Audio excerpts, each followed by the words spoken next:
Welcome to Telling Our Stories. My name is Josh Johnson with Regency on the Lake. I relocated to Davidson, North Carolina, the Lake Norman area, in October of 2024. We started telling our stories so you, our viewers and listeners, can connect with our clients in the communities that we are a part of, from Western North Carolina to the Charlotte area. Welcome to the show, and we hope you enjoy this episode.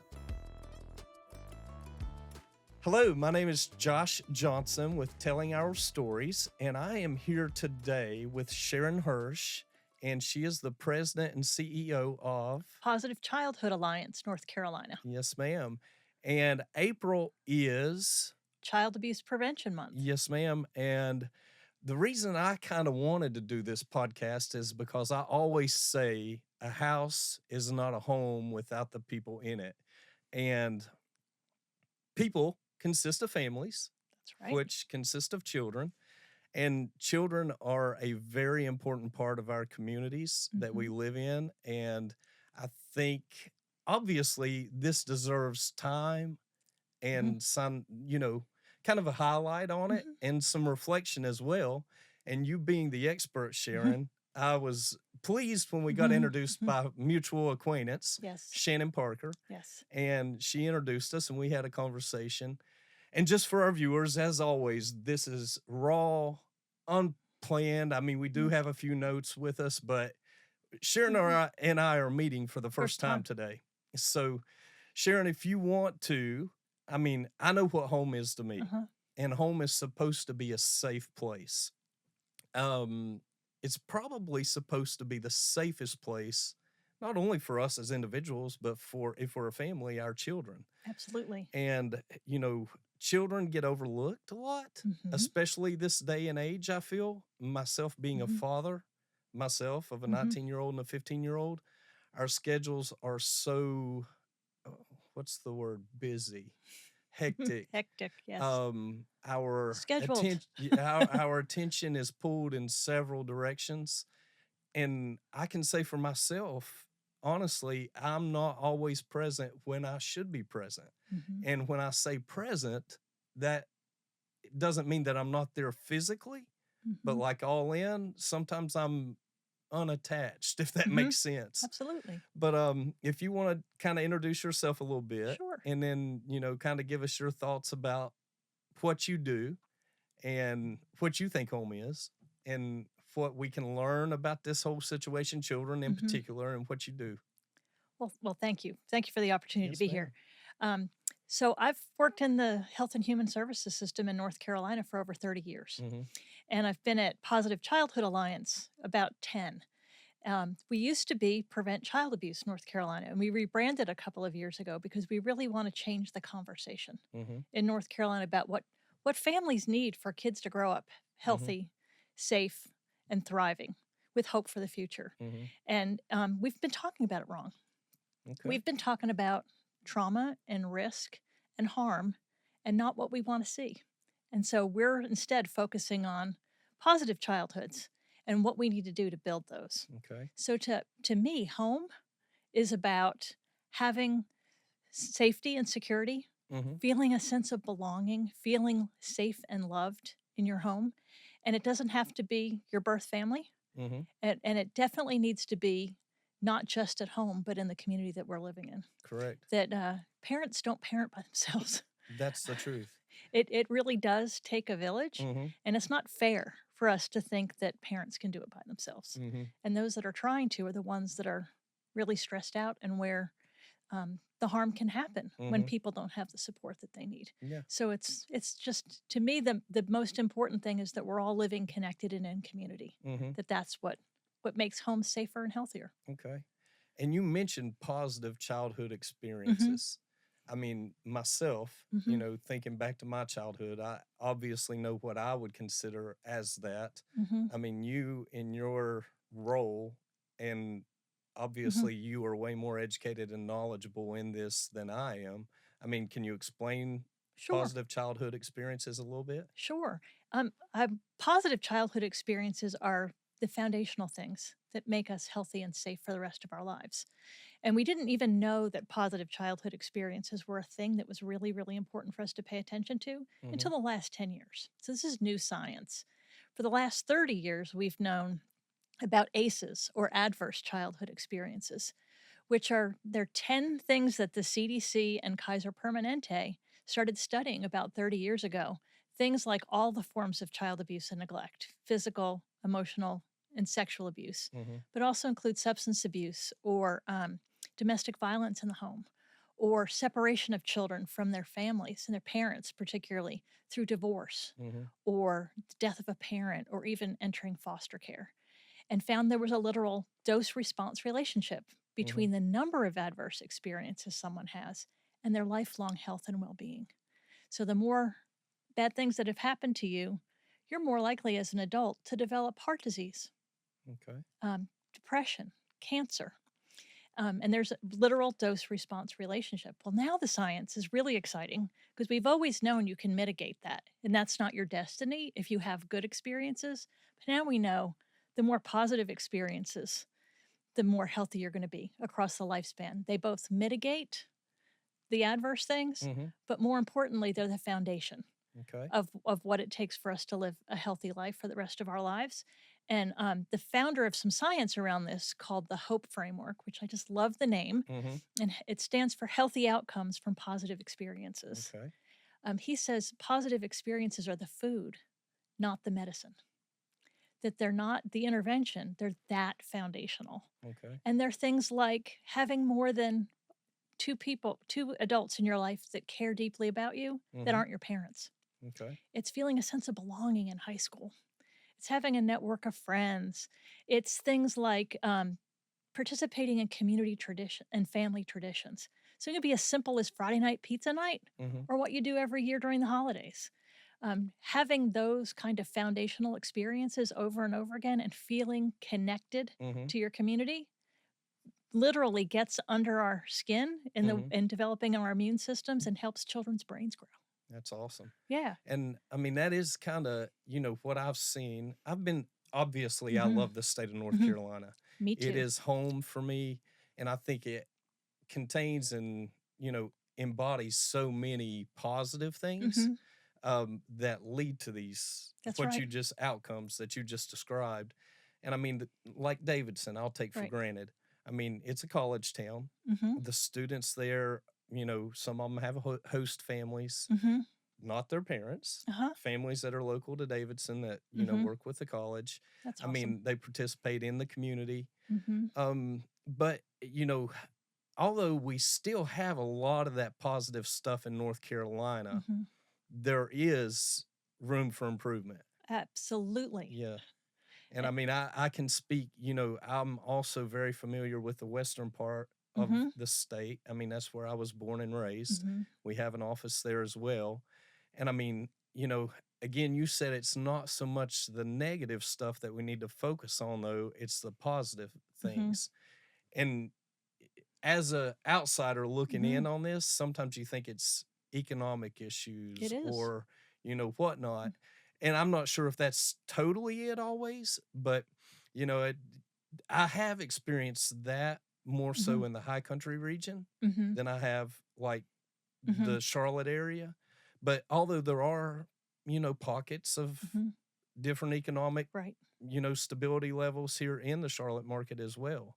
But this can go across, it can go from low income to high income, It correct? can, because think about how many people who've had substance abuse in the home. Mhm, I mean, that's a common thing. The thing about adverse childhood experiences is that they're really common. mhm, Um, 60% of us have had at least one mhm, adverse childhood experience. mhm, And to your point about we could get better at this, mhm, um, and and I always want to say that we do need to focus on the positive and what we want to grow, but we can't pretend like the bad stuff doesn't happen. mhm, Positive and negative are always with us, mhm, but we tend as a society to focus on the negative. I mean, correct. look at the news every day. Mhm, But in North Carolina, and this it's still a statistic that shocks me, we rank 51st wow. among the states and the District of Columbia in the resources available for families to raise their children. Mm, And this is from the Prenatal to Three Policy Impact Center at Vanderbilt. mhm, So they've ranked all the states, and we're at at dead last Mhm. in a state that has the best universities and incredible resources, the mountains and the coast and all the great things that we love about living here, Mhm. but we've been neglecting our families. Mhm. And kids don't come without grown-ups. Correct. And the reason why we rank so low is that we're not making some key policy decisions as a state that other states have made. We don't have paid family and medical leave. Okay. We don't have a state earned income tax credit. We don't have a child tax credit. Our public benefits are really hard to access. Mhm. It's really hard to get childcare right now. Mhm. It's difficult to access SNAP benefits and Medicaid. So, all of those things, when you put them together and you look what other states have done to invest in families, on average in North Carolina, only a little over $20,000 is available to families to support their kids. In a state like Colorado, which is number 1, Mhm. it's just under $57,000 Wow. that's a big Big gap. gap. Yeah. And, there are some really important things that we could be doing differently as a state to invest in kids and families. We're at the bottom for those resources, and we also rank 50th in education Hmm. spending. So, I think it's time for us to have a Step up conversation step up about our game. what's going on Yeah. here. Yeah. Cause families, again, a house is Mhm. not a home without the people that live That's in it. right. And the people that live in it are the families that are Mhm. there. And I mean, being in the business that I'm in, Mhm. I see all sorts It's a of people. situations. I Mhm. mean, from what one would consider as good, a good Mhm. family situation to, as you Mhm. mentioned, a divorce situation. Mhm. And I observe kind of the Mhm. ebbs and flows. And, you don't always know what to say or when to get involved, Mhm. or if you even should get involved. Right. What are your thoughts on that? Well, I think it's really important that we reach out and try to support families. One of the things that we say is connection is protection. Mhm. We need to be connected and offer support to our neighbors. And families need support more than they need intervention. Mhm. Sometimes families need somebody to talk to. Mhm. Sometimes families need someone to refer them to a resource that can really help them. And it's really important that we offer that support first. And if you feel like somebody's really in danger, then call. Mhm. And you can call your local Department of Social Services. You can call law enforcement. And it's really important, actually, for your listeners to know this. In North Carolina, there are different people to call depending on the situation. Okay. So if you suspect abuse or neglect in the home by a caretaker, then you call DSS. Okay. If you think it's by somebody in the community, a teacher, a coach, a pastor, youth leader, then you call law enforcement. Okay. And then there's one more. Okay. If you think it's happening in a childcare setting, you call the Division of Child Development and Early Education in Raleigh, Okay. which is confusing for folks. It is. Now, they do communicate back and forth across those systems, but they're different systems that are tracking that. Mhm. But more important than that is offering resources and support. Mhm. So in North Carolina, we know that 89% of our CPS cases are actually for neglect. They're not for abuse. Mhm. And so those are often, and most of the cases that get called in are actually screened out and don't rise to the level of a full investigation. Um, but those families are struggling in some way. Mhm. If someone's reporting, someone's concerned about you Mhm. and you need access to help and support. And so if the issue is somebody's children aren't wearing appropriate clothes, or they can't afford to put food on the table, or they're in unstable housing, let's get them referred to the resources that can do that Mhm. so that we don't have to have the trauma of being in the child welfare system. Mhm. Because like I said, one of those adverse childhood experiences is separating kids from their families and communities. Mhm. And that's what we do Mhm. in child welfare. Mhm. So we want to make sure we're offering support whenever we can, as Mhm. long as we feel like the situation is safe and children aren't at imminent risk. For me, one thing that I hear when I hear you speak, and I believe this in Hmm. every aspect of life, I mean, I think communication is Hmm. key. That's right. And I mean, even for myself, sometimes, I'll be showing homes to a family Hmm. and a kid will hang back with me Uh huh. while mom and dad's looking at the Yes. house. And, they communicate differently Hmm. than adults, but just listening to them Mhm. sometimes, and getting their perspectives. And believe it or not, in most situations, the Mhm. parents value the opinions of their children, Oh, you yeah, know, absolutely. and, I have been in some situations where, moves are necessary and Mhm. not always perfect, Right. for everybody. And you can kind of see how that is and I think this is where community comes involved Mhm. so much, because if you can focus, if they're having to move from home to a different home Mhm. and it is uncomfortable, which is Mhm. already like a Right. traumatic thing, I try to focus on, the positives in the Mhm. community that they're moving to, That's right. from it be the public library to the school School system. systems, uh, Playgrounds. the playgrounds, the outdoor activities that Mhm. they can get involved in. But in order for all that to happen, you have to have communication and also empathy. Mhm. And I'm reminded of another podcast that I did with Elizabeth Brigham, Mhm. who's the executive director at the Hurt Hub there in Mhm. Davidson. And she said, empathy is currency. Mhm. And I think in the day and time that we live right now, because Mhm. we are so busy, Uh-huh. and from my perspective, I feel like that we've became very transactional Mhm. rather than relational. And when you become transactional, you lose empathy, I believe, Mhm. and in essence, become a little hard. Mhm. And I can speak for myself. I mean, I've been doing real estate for 21 years. Mhm. There was a point in my career when I was like, I hate my job. Mhm. And I had really lost why I started, Mhm. in the beginning, Mhm. because it was, and people think, oh, you're in real estate, it's a sales job. Well, You're I didn't helping. get into real estate for sales. I Mhm. got into real estate to serve people and help them Mm. find what they needed. Mhm. But somewhere along in my career, it switched from Mm. my base, my core, to this is your job, this is how Mhm. you're supporting for your family.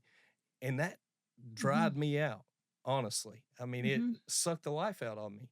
And I had to have a come to Jesus Mhm. moment, like I like to call it, Mhm. and say, okay, what do I do? What is wrong with me? How am I broken? Mhm. And I'll speak for myself again. My family felt it as well.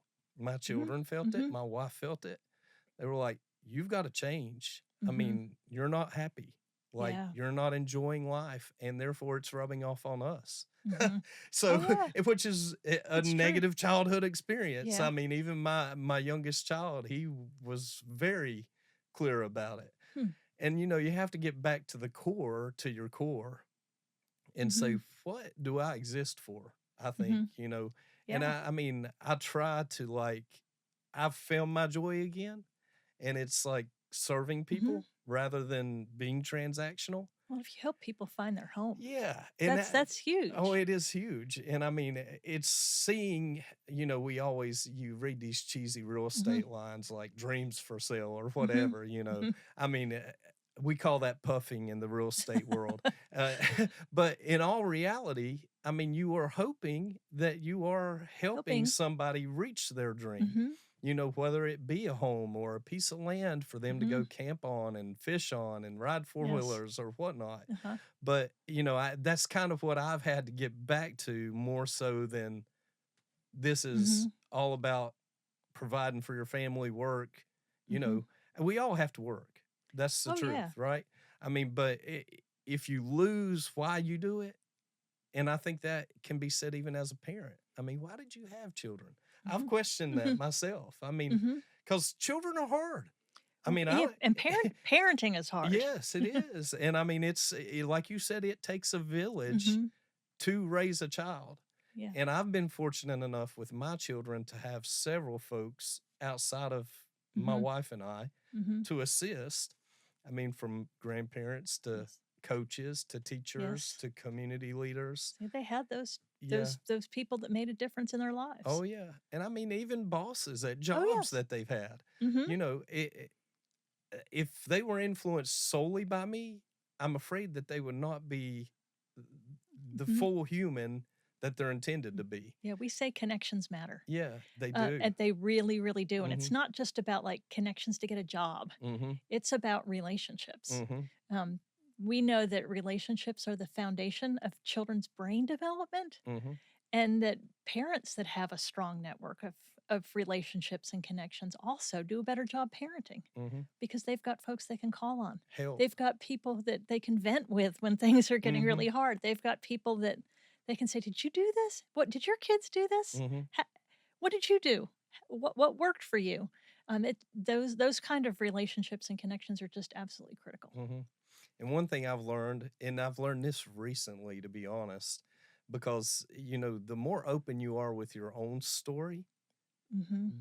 gives More, freedom to people to be open with you. that's right. And I have really, none of us are perfect, right? No. We all have a story, Hmm. good, bad, ugly, Hmm. great. I mean, Just all of real. that's mixed together, right? Yep. I mean, so when you're open about that, it Hmm. automatically lets a guard down That's for right. people, and they're open to Hmm. share back with you like, "Oh, you gotta be kidding, my kid did that," or whatever, you Exactly. know? Or if let's say your wife and you are having a hard time. I Hmm. mean, I've been married now 18 years. Hmm. The 18 years has not been peachy all the time. Of It course hasn't, not. and you have to have people to go and say, "Hey, what do we do? Am I doing something Something wrong?" wrong. Like, and a lot of times it always goes back to communication. Yes. And that's one thing for me personally with my own children, I've had to focus on more Hmm. because like I said, they do communicate differently. Hmm. And it's not as, I don't know how to say this, but I have to listen more intently to like really hear what they're trying to tell me. Hmm. It's almost like you're deciphering like a code. Oh yeah. And once you kind of listen a little bit harder, because sometimes when you're busy, you come in from work, they tell you something that's really important, but you Mhm. You don't don't hear it. realize it You don't and you hear it. don't even hear it. Yeah. And I think that's key as well. But with it being child abuse prevention month, I Hmm. wanted to have you in because you know like I said, people's my business. Yes. It's not a house. Hmm. A house is like a Hmm. shelter Right. without the people that are there. That's Yeah. really all it is, and it's empty. You know, Yeah. you can have a small home or Hmm. a small house, and it be the Just happiest setting. that's right. I mean, and I've seen this. I mean, Hmm. I've seen people in a small little home, the Hmm. family's thriving, That's and right. then I've seen a majestic like mansion, and the family is suffering. Yeah. Disconnected Yeah, sometimes. yeah. So I mean, Yeah. it like I said, I don't think it's always on that economic scale how Hmm. you notice, Hmm. things that should be addressed. Yeah. You know, we know that economic risk is one of the highest risk factors Mhm. for child maltreatment, but families being isolated Mhm. is also another one. Mhm. So it's about relationship and connection again, Mhm. or it's families not being able to access a social network Mhm. to help them um, access the kind of supports that they need. We know social isolation, um, poverty, and overwhelm of Mhm. not being able to navigate systems are some of the biggest reasons why maltreatment occurs. But on the other side, we know what works. We know Mhm. prevention works. Mhm. And prevention, a lot of people don't know what that means. They hear, what do you mean you can prevent child abuse? Mhm. And it's about providing the resources and support. It's about making sure parents have knowledge of stages of child development and positive parenting practices. It's about children who are taught things like their social emotional skills, Mhm. so that they know appropriate boundaries. They have appropriate relationships with adults. Mhm.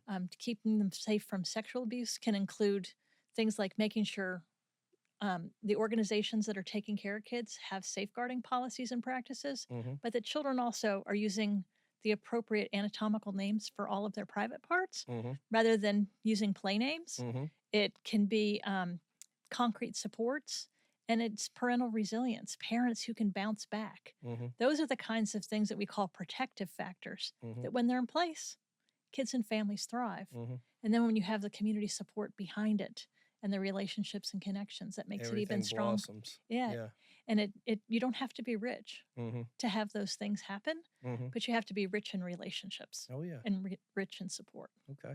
All right. So we've talked about these Mhm. positive childhood Mhm. experiences and how community helps, Mhm. coaches help, Mhm. teachers help, families can help. Mhm. Like, how do we create those? Or how Mhm. can someone like me help create those? Or are the communities that we're a part of, how Mhm. can they do that like tangibly? There are lots of ways that we can do that. First of all, we have to talk about it. Mm-hmm. We have to make people aware that this is something that is actually concrete, doable, and practical, Mm-hmm. and that the science tells us it works. Because half the time, the battle is helping people believe Mm-hmm. that we can do this and believe in the power of positive experiences.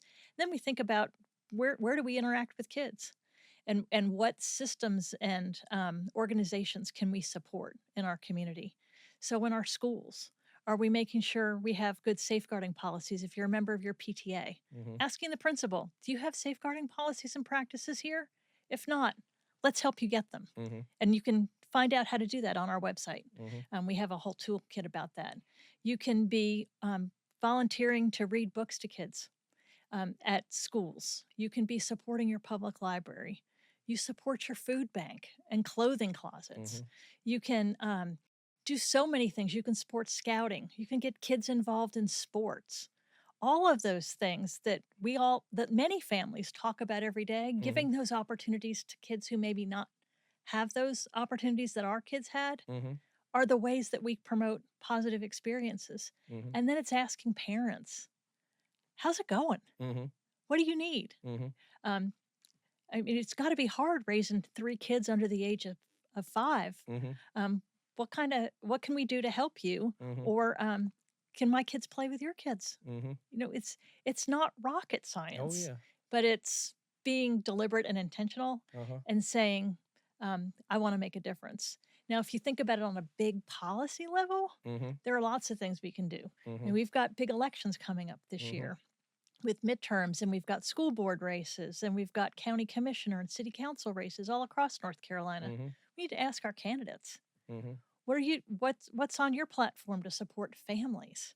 Because families have been left out and Mm-hmm. really overlooked in a lot of our policy conversations. Mm-hmm. Will the folks that are running for state legislature, will you support an investment in something like a child tax credit so more families can put money in their pockets to support and raise their kids?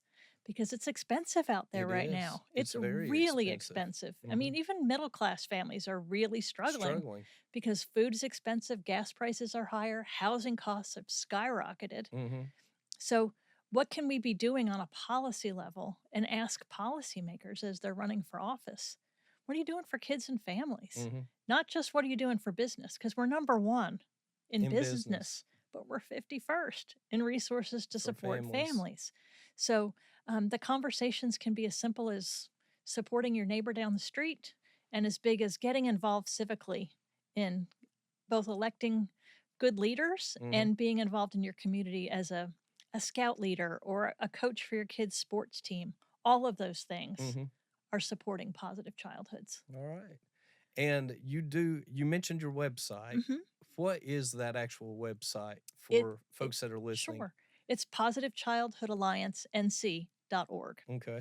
And you can find resources about positive childhood experiences. You can join our network. Okay. We call them our positive childhood allies. You can be a member of our alliance for free, and then you get access to resources, support, and training. Mm-hmm. We provide training in an initiative called Connections Matter. That's all about how relationships are the biggest builders of babies' brains Mm-hmm. and the greatest healer of trauma. We train in that hope framework that I talked about Mm-hmm. earlier. We teach about protective factors.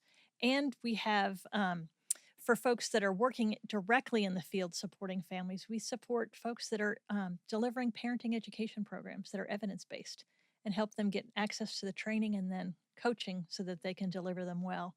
Um, you can also find information about family resource centers Mm-hmm. across North Carolina. These are community based hubs of support. They're often small community based nonprofits. Mm-hmm. Sometimes they're Smart Start agencies, and they're places where parenting education classes are offered. Sometimes they have clothing closets and diaper banks and food, and they're also places families can just gather and get to know each other and their kids can play. Mhm. So that's a really important part of the community and letting folks know that it's okay to ask for help. Mhm. Um, Help seeking is a sign of strength. Oh, yeah. And the thing that stands out to me again in this is something that I've preached, religiously, but it's relationships, Ships. it's connection, it's Hmm. community. That's right. And the world we live in right now, everybody's like, oh my God, AI is going to take over this, AI is going to Mm, take over that. You're not going to have a job. And from what I feel hmm. personally and some of the research that I've done, Hmm. this relationship thing is huge It is foundational to to everything, making it all to work. making everything work. And AI is just going to be a tool when Mm. used efficiently can help us succeed better, but it You cannot know, it replace can't replace. community involvement, connection, and relationship. That's exactly right. And I mean, even in my job, AI can help with like Hmm. technical, like data management, Hmm. stuff like that, providing information quicker, Hmm. but as far as like being with a family, riding Hmm. around and saying, okay, it's going to Hmm. take you 15 minutes to get from this school to Hmm. this school during these certain times of day, and just like, I know this neighbor here, I know Hmm. this neighbor here. I mean, AI, I do not think can ever replace that tangible and being able to listen Yes, effectively. I that mean, and people say, "Oh, AI listens better than you do." I'm like, I don't know about that." there's a So, difference between hearing and listening. yeah. And I agree with you about AI, but I also think the same thing about our phones in general. Oh, yeah. And I think we lost a lot during the pandemic. Mhm, We launched our initiative around Connections Matter actually in late 2019. mhm. And then what happened in early 2020? Yep.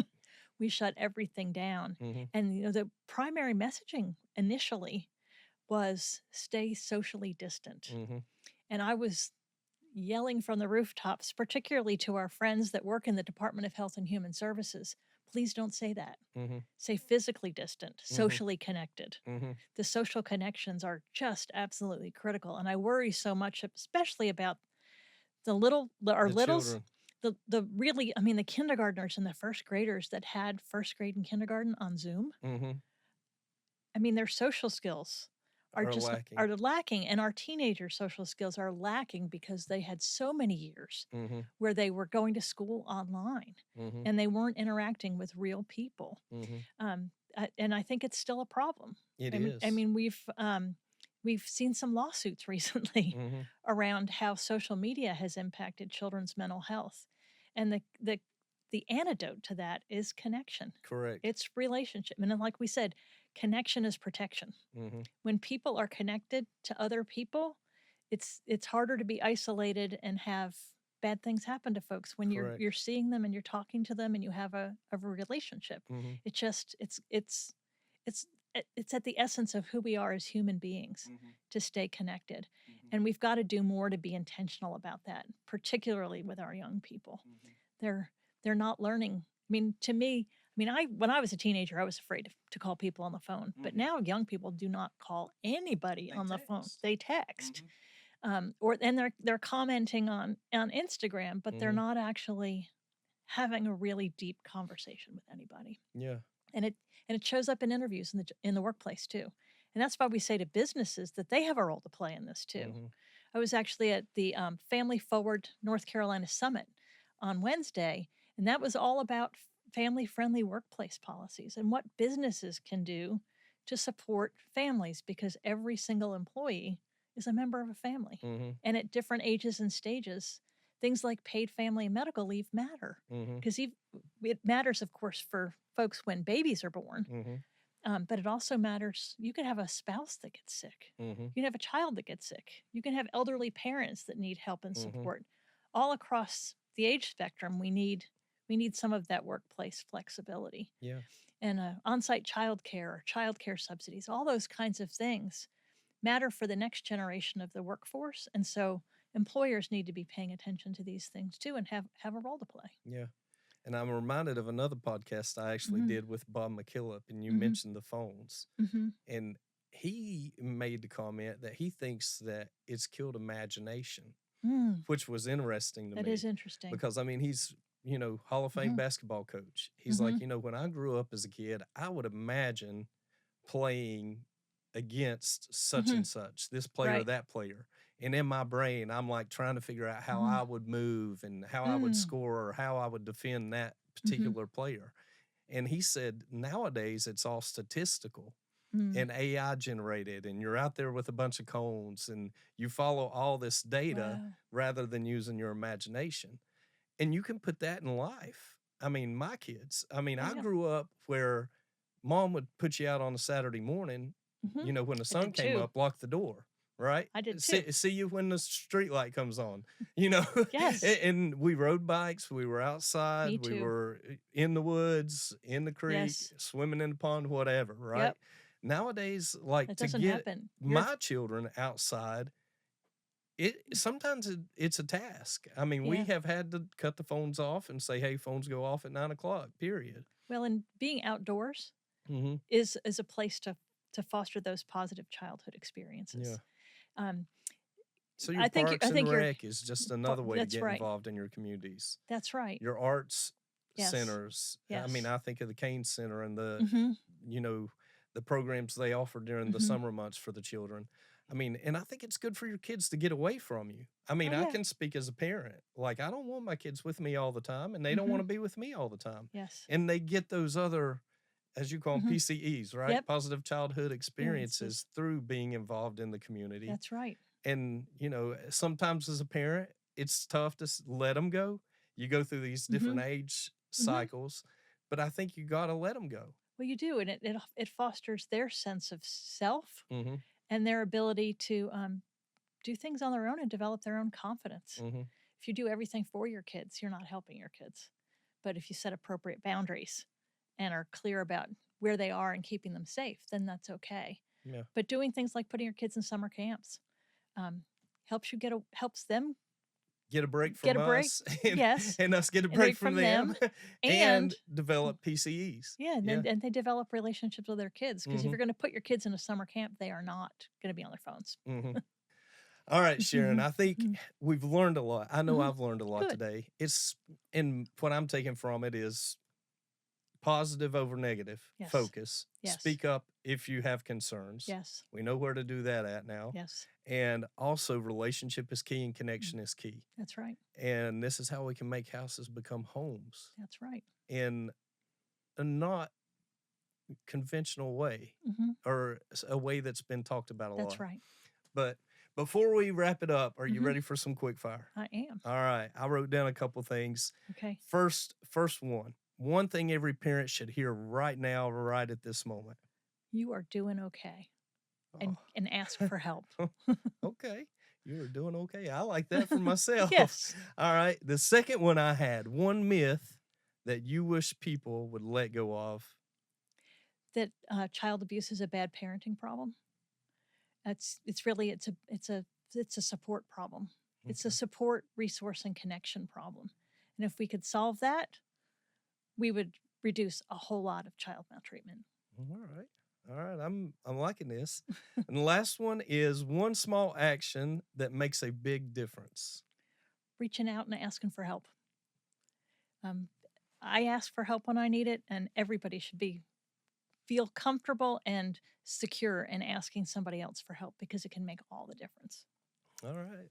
Well, Sharon, I've Mhm. appreciated you taking the time today and coming to Mecklenburg Mhm. County and Mhm. visiting with me all the way from Durham. Mhm. And I've gained some knowledge. I've felt a lot of hope Good. in this conversation, even for myself as a Mhm. parent. I mean, Mhm. it's given me hope that I'm Uh-huh. not, and that I'm doing Yeah, okay, you and that are. I'm not a bad parent. No, you are Because, I not. mean, sometimes you feel like you are I know. more times than not. And I think, the connection and relationship, again, just this conversation, Mhm. giving hope to me is key. But again, I want to thank you. All right, to our audience, I hope you've enjoyed sharing as Mhm. much as I have. The conversation, I think, has Mhm. been amazing. I've gained a lot of knowledge and hope from it myself Mm. personally. And with it being Child Abuse Prevention Month, I wanted to kind of highlight this because it is important. And I mean, there's a lot of things in my industry that we don't talk about that is definitely part of what we do. And the relationship and the connection, the community, all Mhm. those things that I talk about, you Mhm. reinforced today Yes. tremendously. And again, it was a pleasure having you on. And thank you again. And if you would, before we sign off, give us that website again that people can check you out. Sure. It's positivechildhoodalliancenc.org.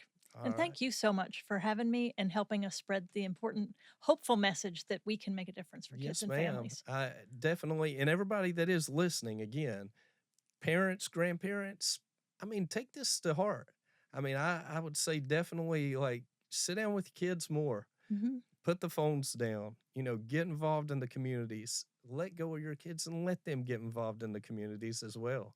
So, again, if you liked it, hope you did. You know what to do like, share, subscribe. Sharon, thank you again. Thank you. And let's have a great day because every day is a great day to have a great day. It is. Yes, it is. All Thank right. you. You're welcome.